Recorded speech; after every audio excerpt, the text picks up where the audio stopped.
So really good. Yeah. Thanks. So let me just make sure we get, because this is it. I mean, now that you're saying it, it's sort of obvious, but I had never really reflected on this.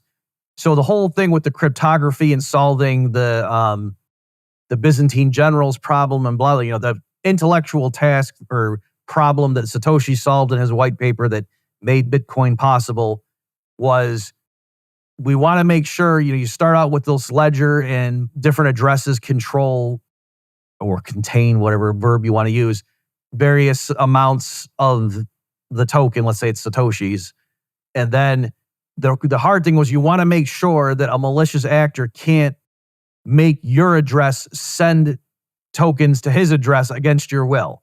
So that the sending is the thing that you really want to control and make sure that only if there's a private key that's the digital signature and blah, blah, blah, and trapdoor functions to make sure only the legitimate owner has the ability to tell the miners when you're adding another chain that, yes, I want the tokens at my address to be sent to this other address. And they can't leave my address unless I approved it. That's where all the cryptography and blah, blah, blah was pointed at. But on the other hand, nobody worried about, well, what if someone's trying to send me Bitcoins and I don't want them? If the whole thing was just to make sure the person sending it really meant to do that, and that wasn't that you somehow tricked it or did fraud. But there was never any. The protocol is not capable of shielding you from unwanted incoming Bitcoins. Right? Is that correct? Okay. No, that's exactly right. And I would analogize it to early adoption of internet technologies such as, for example, CSS or JavaScript, and these things that built the early internet that are sort of make up some of the infrastructure of the internet or the things that you interact with on a day-to-day basis are not optimal. They were the first things that worked. And so that's actually, I think, been a recurring trend throughout history. When infrastructure is built, it's what is good enough to take root and then basically consume the world. That will win over something that is actually theoretically optimal for the problem set. And so it's really a question of marketing and adoption and things like that versus the product quality. And so this translates into, Bitcoin has problems. It's amazing how well structured it is for a first shot at a blockchain. And Satoshi did a really great job, but it has its issues with, for example, tail emission and other things like that. And these are hotly debated topics. But ultimately, what is the case is that blockchains are, as they stand, if you look at it objectively, they're not optimal for every single use case that you might want to apply them to.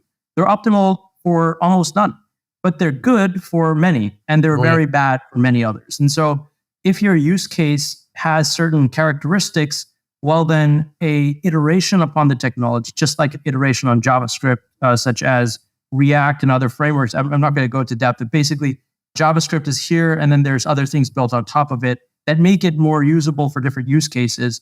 And so I think in a similar way, you have the blockchain technology, which was originally formulated by Satoshi, or really what got adoption. But then you have things that have been built atop of that original technological foundation that can serve different needs. And I think that's really what you're seeing with a bunch of different networks that are available now, layer 1s, layer 2s, and even layer 3s. Not to say that all of them are valid use cases for anything, really. There's a long tail of very, very bad chains that just exist to capitalize on the hype of blockchain. But there are a good number of diverse chains that serve different use cases. And I think that what I was saying earlier about Provenance, specifically, Provenance serves the financial asset infrastructure use case. They're a semi-permissioned blockchain. So they're public technically, but the nodes have to valid. I'm going into jargon, but it's okay. We had Josh Maddox on, so this is going to be for the diehard listeners of this podcast. Some of this is going to be repetition. So I'll let you speak, and then I'll do my standard shtick of paraphrasing back to you what you said. But sure. But go ahead. I'm saying this is not the first time they've heard about a semi. Okay, perfect. Yeah. So it's sort of an iteration on the public model where you have a blockchain that can capture a lot of the efficiencies and the good qualities of public chains, but also mitigate some of the downsides of having just pure public permissionless access to the chain in terms of launching contracts and things like that on it. And you can sort of analogize it to a street or a house that's completely open for people to come in and out versus something that, yes, you can have people come in and out, but there's basic checks that you have to do before. So are they a part of my family? Are they my friends? If so, then you can come in and out. And so the house will be vandalized and things like that. So I think it's one analogy you could give. There are many others, but I think Provenance is trying to implement a semi-permissioned version of blockchain. And I think that's a fit for certain use cases. So for example, financial asset digitization, like we're trying to do at Infineo. And then public chains might be suited for other use cases. But I don't think there's a hard and fast rule as to what is better. I just think there are things that are better for certain use cases.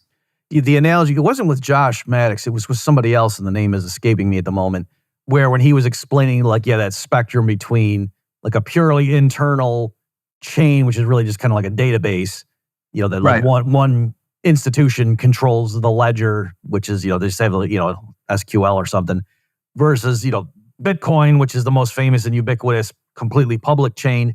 And then the intermediaries of the, somewhat permission, where there's like certain validators who have the ability. And the analogy I had used for that one was to say, okay, so it's somewhat like the in-between is more like the completely trust-based model is I go into, like if it's cattle or something, and I go and deposit my cattle with this rancher over here, and he just gives me a receipt, like a piece of paper, say, yep, he dropped off, 3 heads of cattle here. And if he makes mismarks it on his books or they're crooks, and I show up with the receipt, they might say, what are you talking about? We don't have it.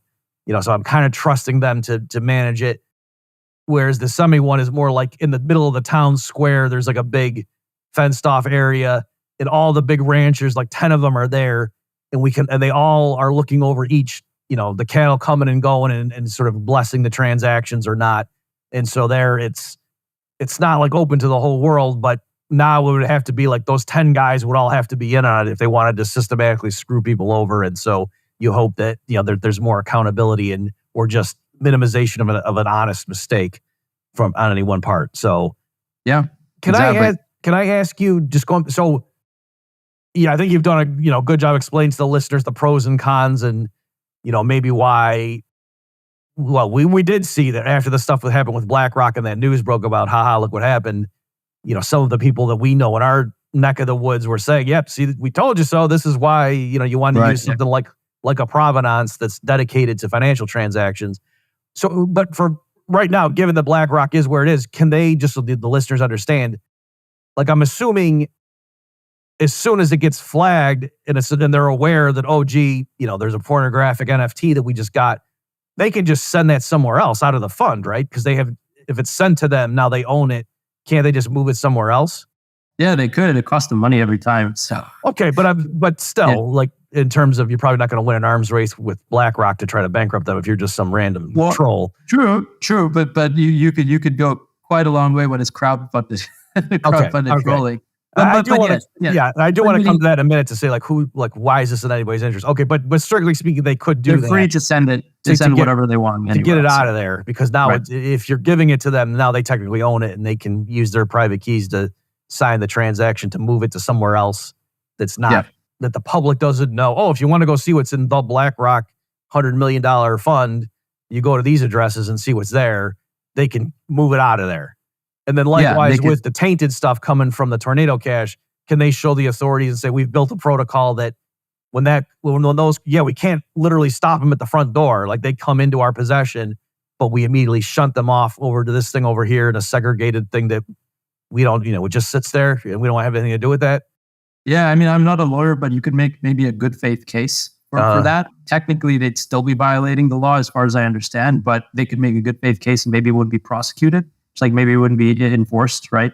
I highly doubt it'll be enforced, but yeah, it's sort of, there are ways to sort of soft mitigate these types of things, but it's never going to be sufficient, I think, on a public chain if you're trying to be completely like for example, a lot of the front end explorers will hide a lot of the spam that comes in. So you might have 1,000 spam NFTs in your address, and it just doesn't show on a lot of the explorers that you look at, although it's still there on the chain.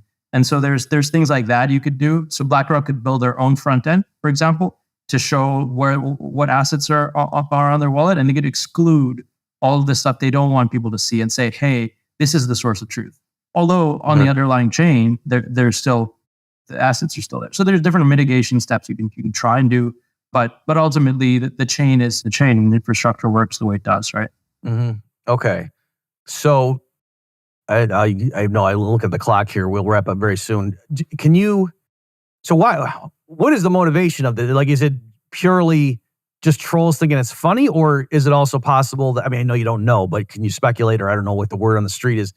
Is it possible that like other people who don't like the BlackRock prod, like their competitors, maybe who are betting on something else, like they could do this to sabotage what they're trying to do? And so in which case there would be deep pockets behind it. And maybe, somebody would be willing to pay whatever, $500,000 over the next 12 months to really make people think BlackRock's experiment was a failure. Yeah, I mean, I doubt that there was too much malice behind it. Personally, just based on like BDF.eth, you look up what that means. He's probably not a competitor. Is really probably just a troll, I would say. Like, there's the one that was like a reference to male anatomy. And that's maybe as far as we'll take it. Okay. Yeah. So I think really what it is people like to stick it to the man, especially blockchain people, especially people who are bit. And then you got to understand, like, a lot of people in the blockchain space have been sidelined and they feel very much sidelined by TradFi. They feel very, there's a lot of resentment there, which is understandable. And also from like libertarian types who value complete absolute free speech. Like, I think there's a lot of people like that in the space. And I really see where they're coming from. And so they're trying to poke a bit of fun, but also make a point and say, hey, this is our domain, not yours. Okay. And you're coming in your sandbox. If you come in here, we're going to start throwing mud at you. Okay. Yeah, that's my theory. I mean, there's a lot of other actors that could have potentially done it, but it's such a small, relatively, I think it's such a small thing that, like, for example, you see a lot of the big crypto hacks done by North Korean actors and other state actors. I think those things are much more impactful, and those would be funded by state actors. But these are like small troll type of things, but they do damage the brand in some way, if you think about it from that perspective. So it could be anybody, but I really think it's probably mostly trolls.